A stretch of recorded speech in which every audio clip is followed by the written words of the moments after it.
All right. We are here with Jonathan Hannau, composer, pianist, amazing individual. And we're actually in your space. Yeah, we're back at my home. Thanks again for coming over. Next time we do this, we'll find another location. I'm getting used to the setup now. We got this is yeah, great. yeah. It's a little different than last time. You get a better view of the piano. That's the thing. It's like that's the golden shot. And then you asked if I wanted it up. What is this called right here? This is the soundboard. So when you lift it up, it just makes it louder. That's it. So when it's down, it kind of mutes all the stuff coming, like when the strings are vibrating and everything when you hit the piano. If the board is down, then everything is not muffled, but the sound won't like go everywhere.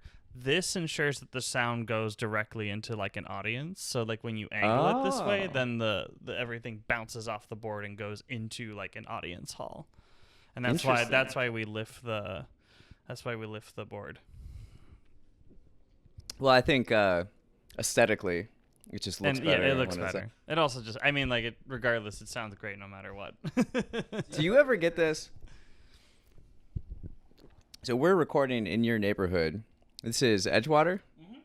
So we're in Edgewater, and I'm walking to your place. I got a Americano from the cafe, just oh yeah, I love Rivers and Roads. It's like 5 steps away from your apartment. Rivers and Roads coffee. And as I'm walking, it's like I don't even need an address. I just hear the piano playing.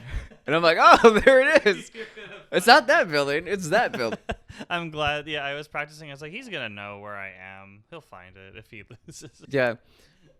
Do you ever, so my question would be, do you ever get compliments from people? On the street? Or just like, yeah, I have. There's a few people in the neighborhood because I have dogs, so I go on walks a lot, and there are some people that I regularly see now. They'll always be like, are you the piano that's like happening all the way at that corner? I'm like, yes. And I'm like, what did you it's not even that the compliments happens, it's more I'm like, what did you hear? Because I do so much music stylistically, and I specialize mostly in contemporary modern classical, which tends to be a little bit more discordant, we could say. It's a little rougher on the edges. Someone like who's coming up to you on the street, mm-hmm. or me, I don't know all the terminology. I just know like that guy knows how to play the piano. Yeah. They are always like you sound like they do give compliments, and they're always very kind. But I'm always just like, what did you hear? Because sometimes it sounds really, really aggressive, or sometimes I'll be like, I need a break. And I'll be like, I'm going to play some Chopin, and I'm going to play some Bach and some Debussy, and like have some nice stuff for me to play that I enjoy doing. Not that I don't enjoy the other stuff, but you know, it's like you need to like clear out the ears sometimes, where like I need just something else that's like harmonically pleasing. So I recently went to 2 of your shows. One was at Constellation last week. Mm-hmm. And then there was another one in like an art studio in the West. Yes, Fulton Street Collective. Fulton Street. So both were amazing, by the way. Thank you. Different. Both are very different. Right? But so one in the Fulton Street. Is it Fulton Market Street? It's Fulton Street Collective. Fulton Street Collective. It's a great little art gallery / music super venue. Cool. Yeah, love that place. So Jonathan's playing piano. Meanwhile, a ballet dancer is painting with her feet, and she's dipping her toes into different paints like purples and blues, and then just dancing on this canvas for like an hour while Jonathan plays. And it was just like, yeah.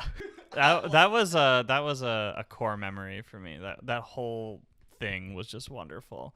Were you improvising? Yeah, that was a full improv set. So my friend Louis Achenbach, he's one of the painters at Fulton Street. He has a studio there. He also runs this series he calls the Jazz Occurrence, and he had asked me to come in for he has painters come in like who want to do live painting while music is happening. Very often it's a lot of jazz musicians who also come into Fulton Street, like it's a big jazz venue. And I'm kind of like this offshoot of it is improvisation, and so there is in a way a form of jazz, but not the jazz that you generally expect to hear. But yeah, Lewis has come to my shows before, and we became friends. And I've done improv for him before with live painting, and he's like, "Can you come in for this set?" And there's going to be like 20 something artists just doing their thing, and I'm like, "Absolutely, I love these things. Sign me up." And so it was a wonderful experience. And then I was like, "Oh, there's going to be a dancer there, like a photographer, all sorts of like artists doing like their respective like art forms and like reacting to my music." But it was a fully improvised set, which was super fun for me. I love doing that. So then, yeah, so you have the ballet dancer who's painting while she dances, but then you also had these stations, like you said, like, 10 to 15 to 20 artists just having an easel in front of them doing their thing.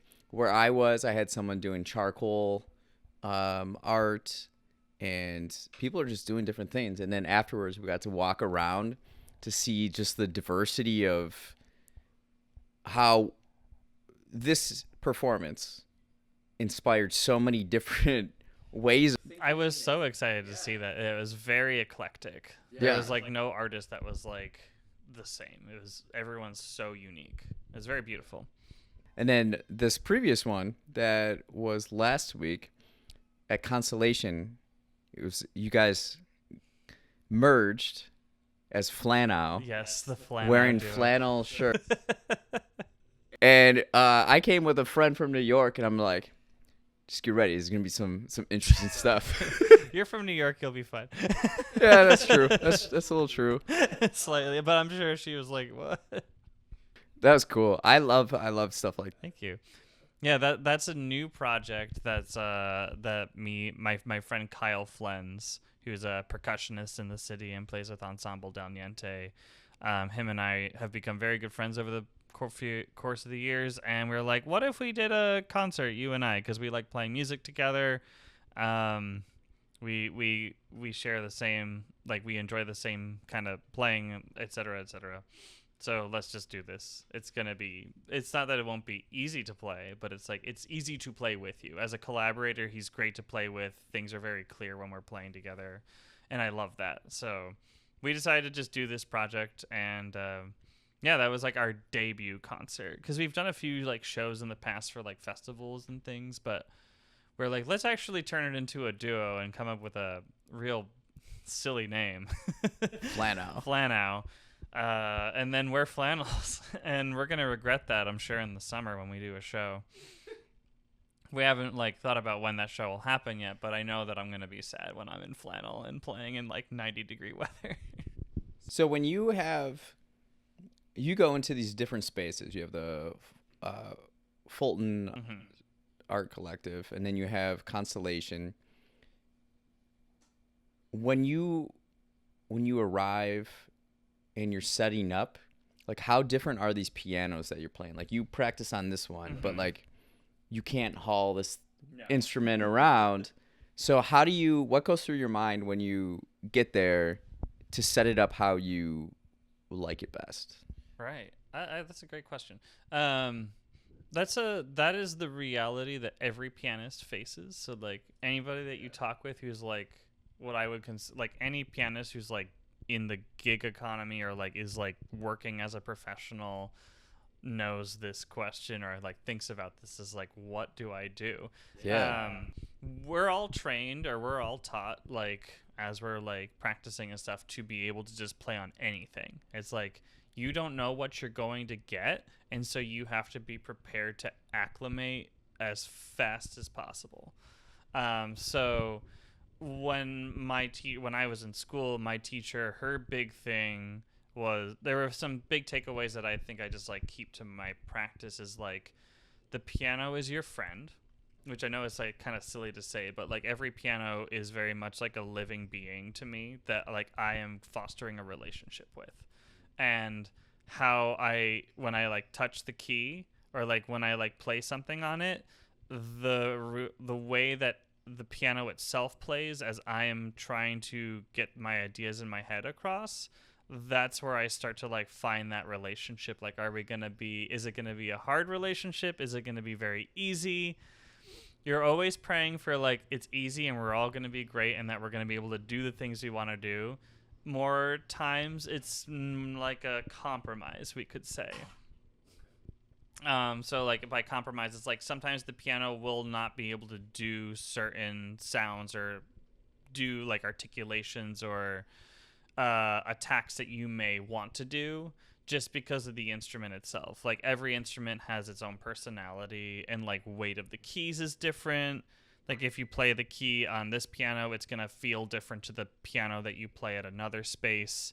Sometimes, like depending on the age of the piano, it can be very it can be very different, because if it's an older piano, it may have a tinnier sound, for example. Also, the action may just be slightly different because of its age. If it's like a spin it upright, those can have very, very light actions, but also not feel that great because sometimes you want a little bit of weight in the keys. So it's like every single piano is like when I press a chord, I'm like, I know what it's going to do, or I can start to imagine how it's going to react to how I'm going to play. So when that happens, I can start to acclimate my playing to being like, okay, these are the tempi that I'll be able to accomplish safely. It's like this piano's too heavy. Not this piano, but like if I'm playing on a piano, it's like this piano's too heavy, so I'm only going to be able to do certain things on it, and other things are going to be more effort, so I'll have to prepare for more work. The pianos at all these venues are always like very lovely, and I enjoy playing on them. But Fulton is definitely different to Constellation. Like I can like those two pianos that they have there that I have both played on are very, very different types of. I mean, the models are different. I can't remember exactly off the top of my head, but just the models themselves can be like totally different approaches to like how I'm going to press the keys, get the sounds I want, and think about how to approach performing it comfortably, because again, it is like you're trying to create a relationship with it. If you're fighting it, that's where that's where things can go wrong. You never want it to be adversarial. Yeah, you're always viewing it as a friend. Just like in life, we all have different friends who have different personalities exactly. and variables. Yeah, exactly. And it's like sometimes you're gonna have like it could be, we'll say, like a really like that friend that's just like, I need space away from you just every now and then. And like those kind of pianos there are pianos that I'm like, I hate playing on them. Like they are just a pain. They don't speak well, or they have just problems with them, or there's something in the attack, or there's something in its sound overall that I'm just like, I'm not gonna jive with, but I have to play on it. So I'm going to do the best I can and make sure that the audience still hears what it needs to hear, because that's how we're taught. So how much time do you give yourself at a performance, showing up to a venue and figuring out all this you're saying? How long does that usually take you? Not too long. Yeah, I probably know everything I need to know to play on a piano in like 30 seconds. Like I'll be I'll normally I have like one piece that I play this little Bach prelude that I enjoy warming up with, and then like I play a scale and I'll play a few chords, and like that's probably all I'll need to just be like, all right, this is gonna be a great time or a real rough time. Could you do that right now for us? My little warm up, sure. Yeah.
Nice. Yeah.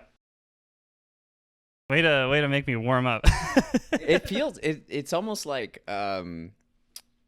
your body changed in a way. Like you're just now like more alert or more like you have more energy. I woke up. I was like, oh my god, play piano. Especially that Bach piece. There's like this like a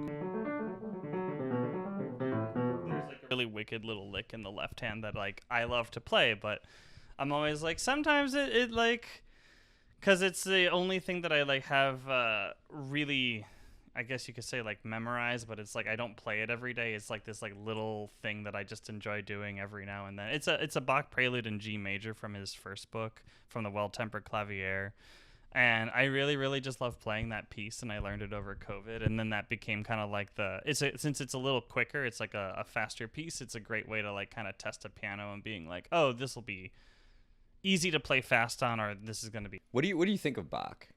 I don't know if have we talked about Bach before? Maybe, probably at the bar. I actually have Bach tattooed on my arm. Do you really? So yeah, I have his signature on my inner arm, on my left arm. Huh. I'll show you later. Like a lot of musicians I talk to who play piano, more focused on pianos, they all like Bach just comes up all the time. I love him enough to tattoo him on me, but I do actually, I think Bach is among my like top 5 favorite composers of all time, let alone just like in a way influences and like the polyphonic approach that he takes. Like I love thinking in polyphony, and Bach was a master of that to me. What's polyphony? It's polyphony. So polyphony is when you have multiple voices going at once, kind of like when you listen to a choir sing. Normally you have all these voices singing, and obviously the harmonies can happen from that, but like it's mostly the practice of like multiple voices at once, more flowing horizontally in space rather than like thinking harmonically and vertically. Because a lot of the time we think of just like harmony,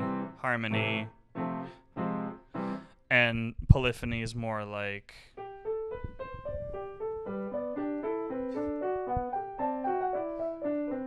you can like make more. It's more of like this kind of flow to me rather than being like I'm just yeah. So I tend to think very polyphonically because I just love that personally for my own practice, and that's kind of like how a lot of that was how I was trained in the end to kind of think. When I wasn't thinking about noise, I started thinking about melody, and like I just combine melodies all the time and make these larger sounds with that. Anyway, so that's polyphony, when you have 2 or more voices going at once, versus homophony or homophonic textures is when you have chords or accompaniment, normally in the left hand with a melody on top. That's homophony. And then monophony is just a single line. So then Bach, was he like an innovator in that, or? No, that was just the practice of the time period. So like he was just like he's just another product of like what the style and the preferred style of music was in Germany, 1690. Well, he was 1685 to 1750. And that was just like how he was taught. So like as a musician and a composer, he was like, this is the thing you have to do because this is what we do. Because he worked for the church, and the church had a lot of treatises out that was like, this is how we do it. And so he learned from that style. And in a way, he was an innovator. Like he excelled on all of these styles of writing and this polyphony. But he was also just doing what the times called. So I always make my students learn Bach when I'm teaching them, especially if they're serious. Bach is like required in my studio because I feel like it makes you a better pianist. And maybe that's also like when you talk to a pianist, they start to bring up Bach because Bach is hard. It's not easy to play. It's like very obvious when you make mistakes, so you'll hear that. But like, it's hard to remember it because it's continuous music. It doesn't really cadence that often, and when it cadences, it goes into something else. it's just a thing that's like always flowing, and then when the piece ends, it ends. So there's a lot of notes to remember. There's a lot of harmony changes to remember, and like the way he manipulates things gets very complex. And if you learn the fugues from the Well Timbre Clavier, he wrote a prelude and a fugue for each key. Those fugues are harder than the preludes themselves. So I played the easy part of the prelude and fugue, and then you have the fugue to worry about, and those can result, and that's like a big polyphony practice where you learn to highlight a specific melody within 3 to 5 voices going at once. So you have to learn to like highlight and bring out things from textures that are very dense. And fingerings can be difficult. It's just a thing that's like always flowing, and then when the piece ends, it ends. So there's a lot of notes to remember. There's a lot of harmony changes to remember, and like the way he manipulates things gets very complex. And if you learn the fugues from the Well Timbre Clavier, he wrote a prelude and a fugue for each key. Those fugues are harder than the preludes themselves. So I played the easy part of the prelude and fugue, and then you have the fugue to worry about, and those can result, and that's like a big polyphony practice where you learn to highlight a specific melody within 3 to 5 voices going at once. So you have to learn to like highlight and bring out things from textures that are very dense. And fingerings can be difficult, like the technique can be difficult, clarity. So when you learn Bach, you build your ear and you build your technique, because it really requires you to be a steady and a good pianist to execute it well than anything else. You normally can't hide behind the pedal, which is what a lot of like younger pianists do, is like, I'm gonna hide all my mistakes with the pedal, and Bach normally is like, you can't do that. You gotta be clear. So it's like the standard. Yeah, and it is a great way to practice and like learn. Like it's very pro technique and pro listening, and it's not like rhythms are necessarily complex and difficult, but it's a great way to just really work on all the things that makes a good, well-rounded pianist, I'd say. Nice. Now I noticed the last time we talked about this a little bit, and that's your John Cage. Yeah, my 433. 433. I love my John Cage. No, I didn't know too much about John Cage the last time. But then like a week or two later, I went to Miami, and one of the books I brought with me, I bought in New York, but I decided I was going to read it on this trip, was On the American Avant-Garde 1942 to 1962. Oh, wow. Yeah, that you'll get John Cage in that. John Cage, man, yeah, he's in there, and I'm like, oh, this is who Jonathan was talking about. Oh, 433, that's what that meant. That's what he's talking about. Yeah, describe John Cage real quick. Yeah, John Cage was an avant-garde. Well, I guess you could say avant-garde, but he was an American composer who I would say kind of rose more to popularity in the 1940s. He was particularly famous for one. He's particularly famous for one piece that, at least that's the one that you hear when you're in history classes. 433. Music of, there's a lot of other stuff too, but 433 is the one that like, it's like almost a meme. You can think of it. It's like John Cage wrote this piece that literally is just silence, and the whole thing is everything around you is music. Like, you cannot actually hear silence in the world unless you put yourself in an anechoic chamber, and then where you're completely devoid of or all sound is completely dead. You are always going to hear something, and he is like kind of challenging us to be like, the world is musical, and like everything you hear around you can be music. Even if it sounds random, there can be intent behind it if you choose to have intent, I guess you could say.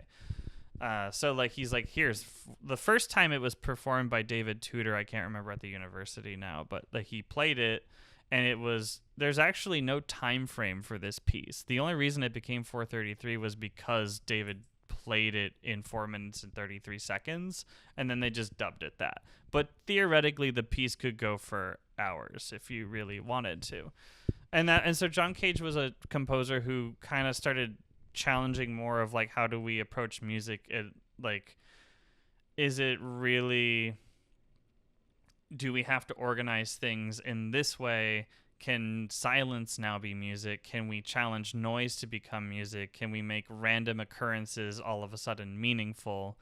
And he used the I Ching. You probably read a little bit about that. Like, he would compose music kind of based on these random processes that he would create. He would like try to randomize things, and then he would write his pieces based off of like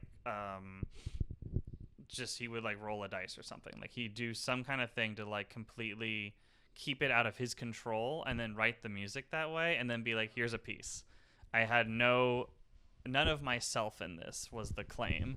In a way, you still have yourself, because you are, as you're writing that music, you are in a way still making decisions on like where you want to place things and like how you want to approach that process. But yeah, he was a big one for being like, why are we serializing everything and doing all these things and making music more and more like complex and academic? What if we just like anything goes kind of way, a little more free philosophy? And obviously Buddhism really was important for him in that.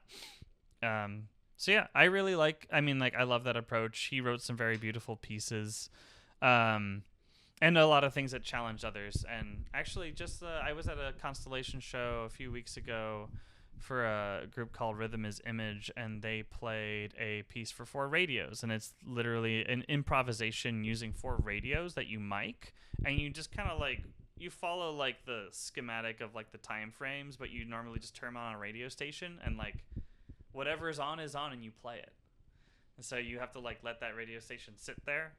Wait, so you have the radio station and then they're playing? No, it's like all 4 players have their own radio station, and like they all turn them on at the same time and just try to find a random station, and then they put that to the mic, and like that's what you're hearing, and like that's the music. So, and it changes, like eventually they'll be like 30 seconds in, find another radio station, or like turn off your radio, stuff like that.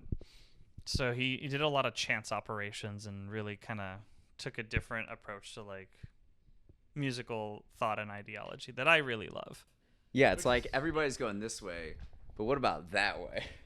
And it worked hand in hand a lot with artists also, like the avant-garde artists of like New York at the time, and he influenced a lot of others like Morton Feldman. Like there was like kind of a bigger New York conglomerate that like it was like John Cage and Feldman and what's his name? Of course, I'm like forgetting everybody, but like Frank O'Hara, who was the poet, was there. They collaborated, and like Rothko and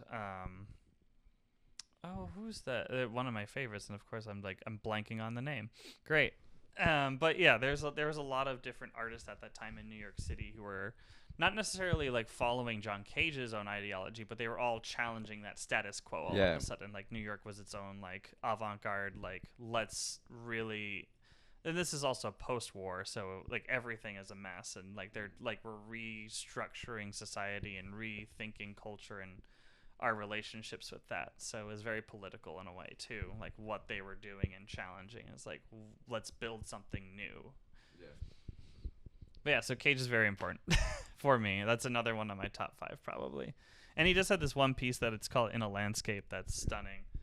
Just a little blip of it.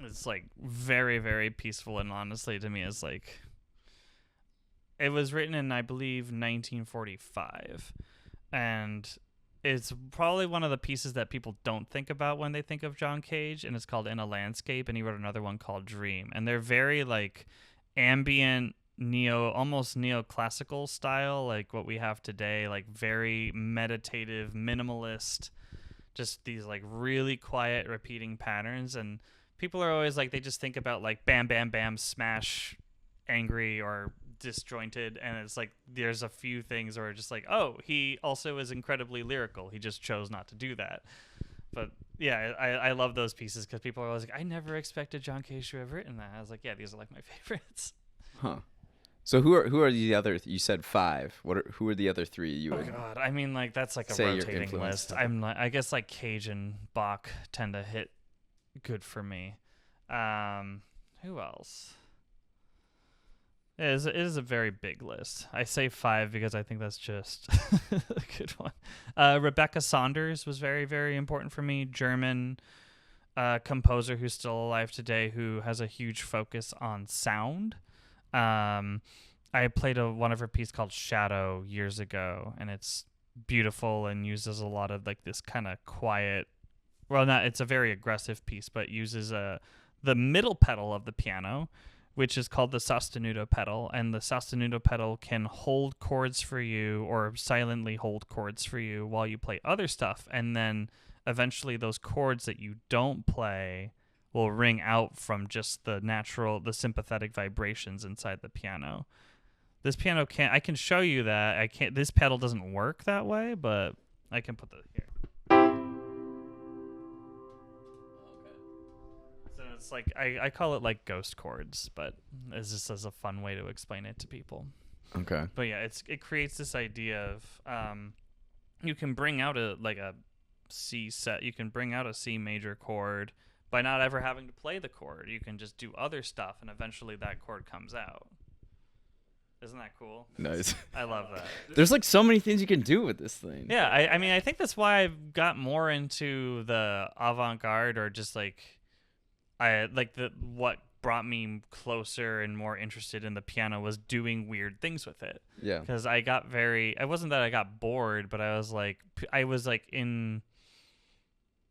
in high school, and I learned about John Cage, and then I listened to these pieces that he wrote, and I was like, this is nuts. Like, I've never heard sounds like this before, and like, how can someone do that? And then I learned about like Ligeti and like composers like George Crumb, eventually like Rebecca Saunders, Haya Chernowan, and like all these other like living composers or old avant-gardists who were really kind of like taking wild approaches to like what was possible on any instrument, really, for that matter. And like that broadened my horizons about what music could be, but also just made me more intrigued about it. And I didn't care if it was discordant or ugly sounding. It was just more about like, how are you creating these sounds in the first place? So there's a piece that a friend wrote for me years ago that I'll actually be playing at Cortona in June.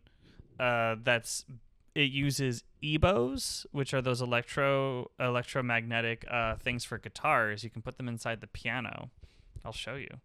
But it's for EBOs, credit card, cloth, and I have to mark something like 20-something harmonics inside the piano, and you can play natural harmonics from the strings. So, a really, really wild piece, but pretty much I don't use the keyboard all that much, and it's great because I enjoy exploring what this instrument can do outside of our traditional use of it. Yeah. And even if I'm writing the traditional music, like I write like my minimalist albums are always on the keys, like I still use techniques from time and time again to be like, oh, you'd like the sostenuto pedal. It's like I'll do silent chords, or I'll do weird things with the pedal or something to give a little extra personality. Beautiful. So what are you working on now? What am I? There's a lot of moving pieces right now, but right now I am working on the repertoire. So I'm going to a festival called the Cortona Sessions for New Music in Cortona, Italy in June. And I'm the resident pianist. This is by Florence. This is by Florence, okay. Yes. And so I'll be participating in this festival. And I was like, I really want to go to Italy. This is great way to do this. So I was like, so I got the resident piano position. And so I will be performing with other students and faculty there. And so I'm learning the repertoire for that right now, all of its chamber rep. And then I'm also going to perform my friend Luis Fernando Amaya's piece, Condor No. 2, which was the one I was telling you about with the EBOs and stuff, and a few other solo pieces. So that's what that festival will entail, and a few other odds and ends that I'm still figuring out. But like core stuff is the chamber works they assign me and this solo rep that I have to learn. And then I'm working on my newest LP, based on the season of summer. I know last time we chatted, I had just finished a small EP called Reminiscence, and that came out. And now I'm working on my next big full-length album. I'm turning it into a collection of 4 full piano albums based on the season. So I had written Winter back in 2021 when I released that. And then I will be releasing this album probably in September, actually. I'm going to be recording it when I come back from Italy.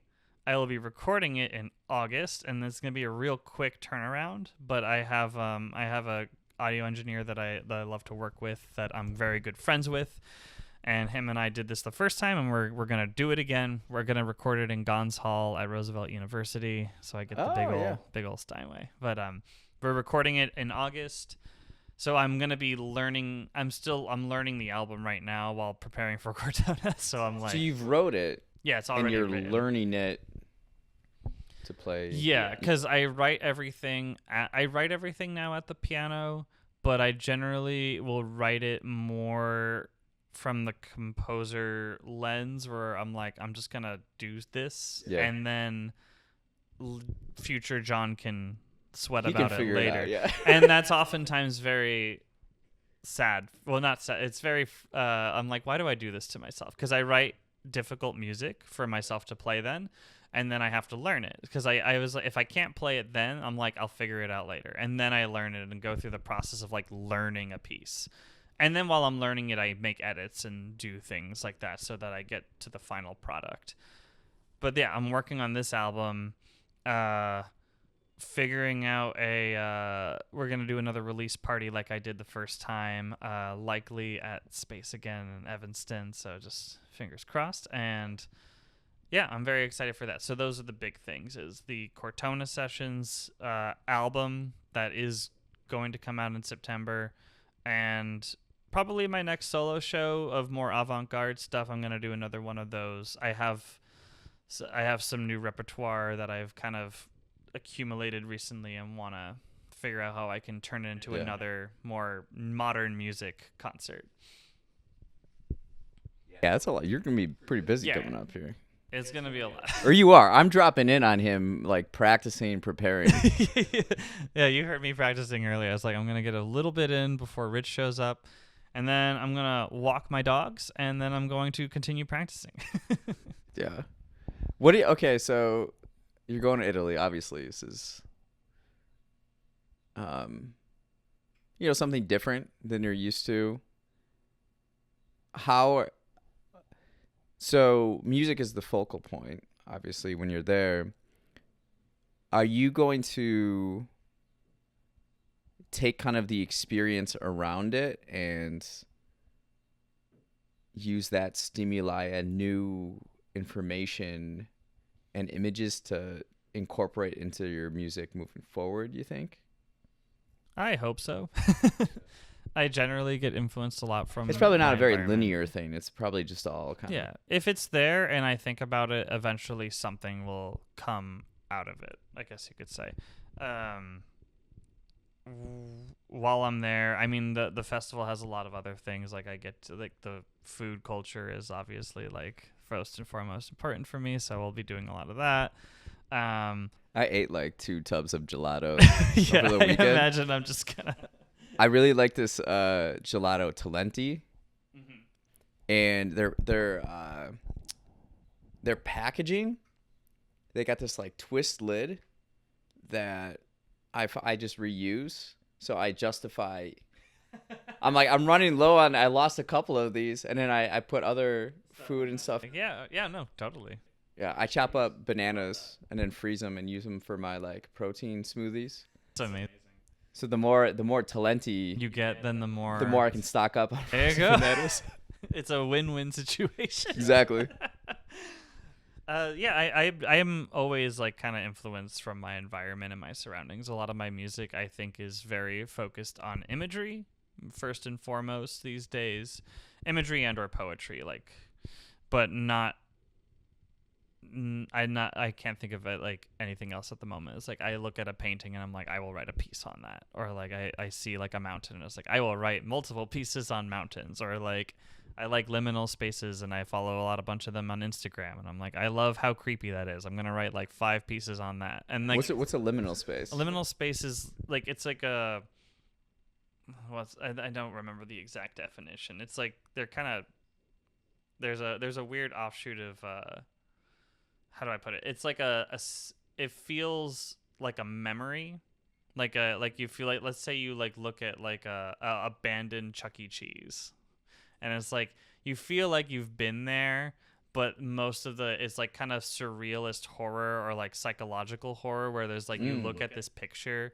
and it's something's off about it and you're like, I've seen this in a dream, or you feel like, was I there or was this a dream? And like the line is very blurry as to like, is this like picture that I'm looking at like something that I have actually been in before?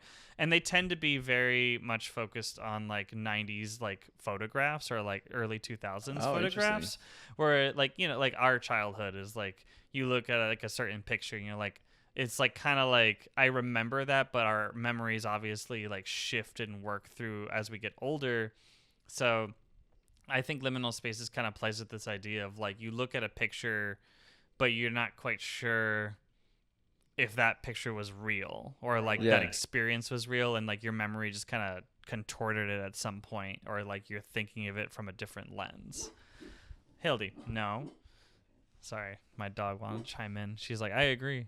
But yeah, so liminal spaces tend to be on like kind of like a psychological horror kick with them, and I really enjoy that. Personally, I saw some Dali. I went to the Dali exhibit. Oh, nice. Last week. Yeah, that's kind of similar, right? Yeah, it'd be very, this weird surreal. And I've always loved surrealism. So Dali, Magritte, like those kind of Juan Miro, like those painters are very important for me growing up because I just enjoyed looking at them and I enjoyed how weird it was. And I was like, I like weird, and I never grew out of it. The older I got, the weirder I get. And I'm like, I like this weird thing. I like that weird. Like, I want something like twisted. And it's curiosity. Like I have nightmares sometimes about like these strange places and like, or like a weird thing. And it's like, I'll enjoy my nightmare. I'm like, this is so twisted. I love it. And then I wake up and I'm like, I'm glad I'm awake now. Well, why don't we, to wrap this up, would you be able to play some stuff for us? Yeah, sure. I'll make up for the Bach. No, the Bach was good. Here, I'll play you actually. I'll play you from my whatever album. You want. I'll play you a piece from my new album. Yeah, beautiful. It's called. It's actually a very simple title, but it's called Prelude, and it's the start of this summer album. And when we think of summer, where's this album? When we think of summer, I think like laziness or like a little bit more of a laid back feel, right? Yeah. So I can play you 2 pieces if you'd like. Yeah, let's do it. So the first piece is called Prelude, and it's very energetic, very bright, very like summer. Like it's like the start of summer. Is like life comes back. Everyone's excited to just kind of like be outside again, and it's like the world is alive. And then I'll play the last movement of this album, and it's called, what did I call it? I believe I just called it Nightfall. And that one's like a way more of like a relaxed, very humid, late evening. Love it. So I'll do the extremes of this. So here's Prelude. Before you begin, I was curious about this at Constellation. Yeah. Right here, this device. So you're playing composed notes, right? Yeah. You're playing... What is that called? The score? Score. Yeah. So you're playing the score, Uh-huh. and you've created this score, right? This piece I wrote. So you wrote this. Now, what device are you using? What is that? Oh, so this is an app called Forscore, Forscore. It's a great app that musicians will often use to like organize their music. I have a 8.5 by 11 iPad, so it's like reading a regular score. And I have a Bluetooth pedal tuner, page turner. That's the word, page turner. So when I press it connects to my iPad, the app syncs up with that, and I can press the button, and it just turns the page for me. So I don't need a page turner. Yeah, my friend and I were talking about that. Like trying to figure out how I was doing it. Yep, it's this thing right here. And I just keep it to my left. Yep. And so I just hit it and it turns the page for me. Oh, that's interesting. Yeah. So that's how that works. Fun fact. And here's what I'll do. We'll have the microphones here, but typically what I like to do, how I enjoy Jonathan's music is I just either I'm writing, so I'll be at my computer like typing and actually writing like fiction or whatever, and so like Reminisce is in the background. It's beautiful. Or I'll be kind of winding down my night and I'll like have a candle on and just write in my notebook and Jonathan's music is in the background. But then in the shows, I just have my notebook and I just write. Like whatever thought comes to my head, I just write it down.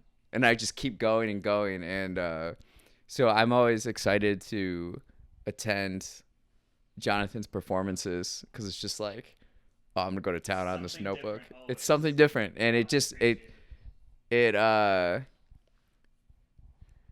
tickles different parts of my brain. Yeah, this is I finally found a way to I slightly I guess like I pigeonholed my current kind of musical writing. I've in my brain I'm like it's just math rock minimalism. Math rock minimalism. Stick math rock minimalism. You'll see. I'm gonna play this. Yeah. So yeah.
Thanks for playing that for us. Yeah, no problem. Happy to share. It's good for me to practice them too. So I am gonna have to record these, and I'm like, oh my god. It's great. That first one is like so much fun to play. That one's not as relaxing, but it's just really fun to play. It's just like nourishes the soul. Aw, I feel like. thank you. It's just like, There's a whole album of that coming. I love it. Get ready. I love it. And one last note. I love your dark red shirt. Thank you. I love your dark red shirt. Great individuals in the world wear dark red. That's right. It actually is like one of my favorite colors to wear. So. Yeah, it looks good. It's a good color. Looks good. Well, Jonathan, thanks again for coming on. Yes, thank you for having me, Rich. This was a pleasure as always. We got to do this when you come back from Italy. We'll do another one of these, and another great chat. Plenty of stories, I'm sure. I love it. I love it. All right. Thank you again.